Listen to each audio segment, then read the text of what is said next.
Okay, moving on to waxing. We have prepped her skin, and I used this Star Pill pre-wax gel that I really like, the calendula.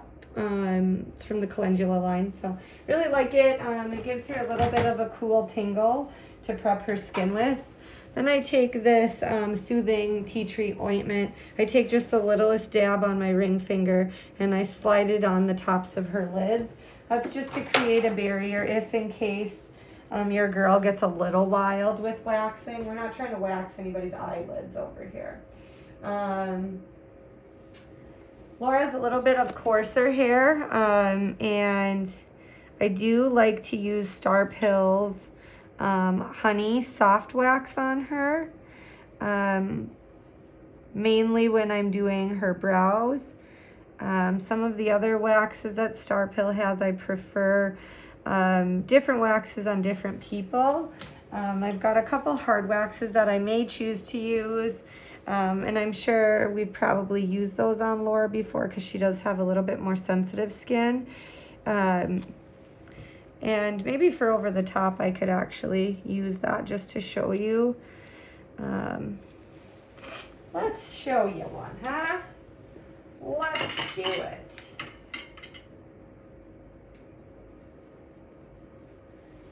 All right, so this is the calendula hard wax. As you can see, it's quite a deep yellow in pigment. And it is for sensitive skin. It stays really rather flexible, and as you can see, you know, I'm getting a good amount of molding time out of it. It's antibacterial, it's nice and soothing to the skin, it's got chamomile in it, tea tree. It helps to create a little less redness on their skin. I'm not always the biggest fan of hard wax on people's brows because I feel like I end up having to do a lot of tweezing. But I do like to test them out because obviously, you know, I want my client to be comfortable too. But ultimately, I think that getting done with the waxing experience fast is going to be what the client prefers first and foremost. Like, I mean, not being in pain too, least amount of pain possible. But I do think that an effective wax, even if it's maybe a little bit more harsh, is sometimes the way to go. So we get a pretty decent result with her with the hard wax. We could kind of keep going with that. I'll show you another Star Pill hard wax. This is the Star Soft, and I like it in the smaller little pellets because it melts a little bit faster. The Star Soft is, again, for sensitive skin as well, but it just doesn't have quite as many like healing and you know, beneficial properties. I like it better for face waxing because it's clear, obviously. I prefer the calendula for other areas of the body. There, you know what I'm trying to say? Using this wax on certain little hidden nooks can be rather interesting to try to find and pick out. So learn that one the hard way. But I do tend to like this one, and I mean, so can you see how this might not be the greatest for certain areas of the body? We might need to wait quite a while for it to thicken up or harden up enough. So I do also have the pink wax, Star Pill's pink wax, that I use for like really hidden areas on some people.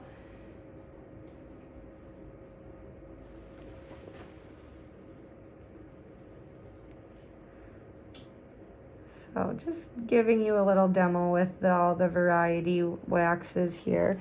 I am going to go back to the hard wax for the underside of her brows. Or Laura, have we decided that you particularly enjoy hard wax over soft? Hard wax is like more for your underarms and everything. Sensitive, yeah. Yeah. I don't know that we've done it on my On your brows. face yet? Or, Okay. well, on my brows at least. On your brows, yeah. I mean, I just don't like to spend a whole lot of time tweezing people because I feel like that can be rather uncomfortable for a lot of people. So I'd rather kind of get it done in one shot. So as you can see, I like to use nail pushers, cuticle pushers for waxing. And the way that I do it is by leaving the back side of the cuticle pusher bare. So this side, you know, you could see there's no wax on that side. I scrape it all off and then I roll it. And that gives me a clean little cuticle pusher to then kind of pull her hair out of the henna. Or if it's just kind of lingering in the space in the middle, because we're not, I mean, we're kind of coming close to the danger zone, right? Like, you have to hold skin tight when you're waxing. And when you're waxing a henna brow, you need to be careful to not hold it too tight that you crack the henna. So we have kind of a combination of drying happening in here right now. It's a little wet in some places and dry and crackable in others. So I don't want to smudge what's wet and I don't want to crack what's dry, right? So that's where it really, like, a steady, direct hand is really necessary, especially if you're using soft wax. Like, so maybe you start by doing hard wax, maybe you start by only waxing over the top of their brows until you build up a little bit more confidence. See, so I cut really skinny strips, and I'm going to do it in 2 parts. But the way that I'm going to be pulling this soft wax is across. So if I create a string, the string lays directly over that wet wax right there. Okay, let's see how we do. Boom, perfect, yes. Street cred still intact. I suppose we do have a whole second side that I have to do for you yet too. Now if I were to accidentally crack or smudge her henna, which it looks like I might have nicked it a little bit. I might throw a little bit of henna in there. But if I did, then I would pull out my henna that I've taken one of my water wipe squares and capped it with. So you can see, I mean, it's starting to dry in there, but there is still henna in there that I can use if I need to. But if you are going to be doing hair removal to the extent that I am while your henna is drying, please, please have a nice steady hand. Be very careful. You know, there's a learning curve to everything, so you got to start somewhere. You're not going to be a pro right the first time. So just kind of build your confidence with it. Like I said, maybe you start with tweezing, then maybe you start with hard wax over the top. Just kind of increasing your challenge little by little. Okay, 1 down. I like to get some of that tea tree ointment on them right after I'm done waxing, because definitely feels a lot nicer. Okay, so again, you can see I'm starting with wax only on the top of it, right? This bottom side is clean. Okay, I'm not sure, hopefully you can see that. Okay, so I'm going to take this little ball and spread it out. Move your head a little bit, boom. And then twist your cuticle pusher until all of your wax has deposited onto her skin. Now she does have a little blemish there, but you know what? I'm not really that worried about it. So see how I'm kind of pulling out a couple little hairs and saying like, nope, you're coming with me. Get this nice and smoothed out so that you create less of a gooey string across her face, if possible. You don't want to use too much of that tea tree ointment on her lid, otherwise this will just roll and keep rolling. We want the wax to actually stick to her skin, right? So you see I'm still doing kind of a nice steady hold on her, right? My thumb and middle finger are right in their favorite position, holding her nice and steady, but I'm not stretching anything out, right? Not cracking anything. But you need to make this hold a very like common place for your hand to go. It's like muscle memory. Create that muscle memory. So you see how I'm leaving a little bit of a gap. I'm trying not to touch her henna. Again, I'm going to pull this and try to follow in the direction of over the top of where the wet wax is laying on her.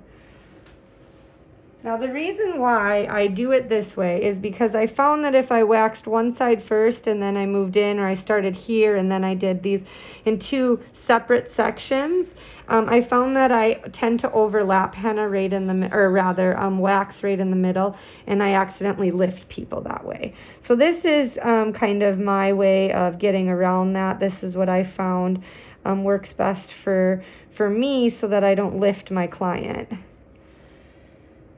Perfect. Now I do see like a little bit of henna on my finger. I'm going to just kind of check around and make sure I didn't bump or smudge anything too much. And it looks fine to me. Okay, so I'm taking a little bit more of my tea tree ointment on a lip wand. That's just keeping my fat fingers to myself here, and I'm not messing all inside her henna with my big fat fingers.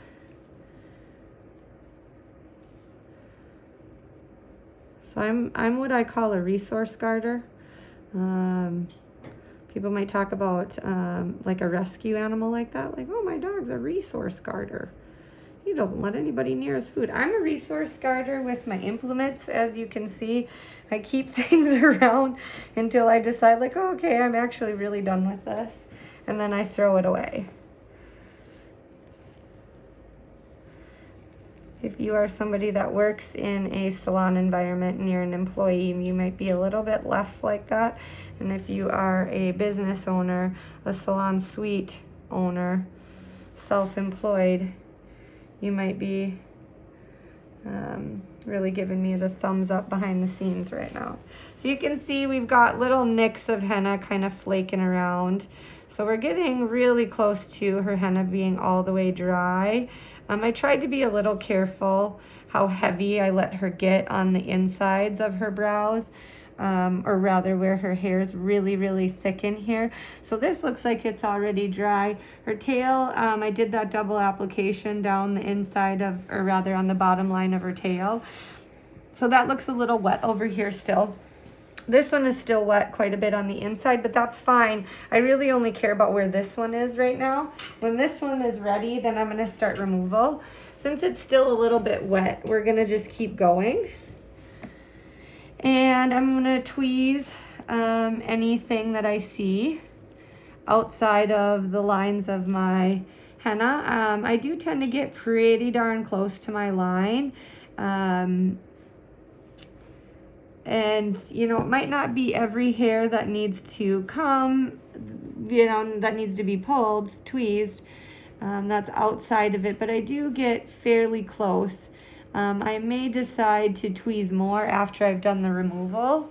I like to stand on the opposite side and look at their brow over the top too, because that's where I can usually see like hairs poking out. And it's looking pretty darn good to me.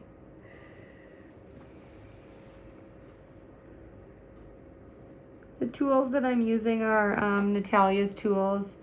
You can always comment wherever this video gets posted. Comment, DM me. I'm Spark Studio _brows. Wait, hang on. Spark Studio MN _brows on Instagram. If you're watching this somewhere else, you can always email me at Anastasia@panoplybeauty.com, and I'm not going to spell it for you. You get to figure out that mystery yourself. Okay, so you see I kind of switch in between tweezers. I've got a pointy one and I've got a flat tipped. Kind of depends on where I'm going. I like these pointy ones because they can pull a tiny little hair out from the henna. And looking over the top, I can see any hairs that are below my henna line quite easier. Now I have coated her in tea tree, right? And I didn't even dry wipe her down. That'll help too. Give her a little wipe down.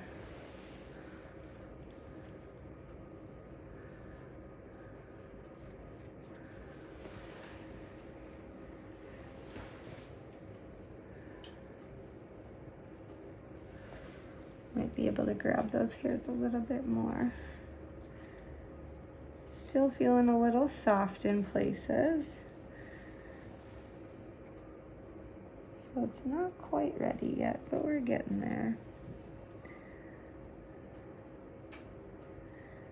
All right, this is feeling pretty good to me, so I'm gonna stop this portion of the video right now, and we will do the removal next. Oop, I see one. You've been watching that one this whole time and I didn't get it. Maybe it was just lingering, huh? And sometimes I will push the heads of her brows down and kind of look at what's coming out of the heads of her brows, and do some selective tweezing up here. But I might do that during our wrap up post removal. Okie dokie.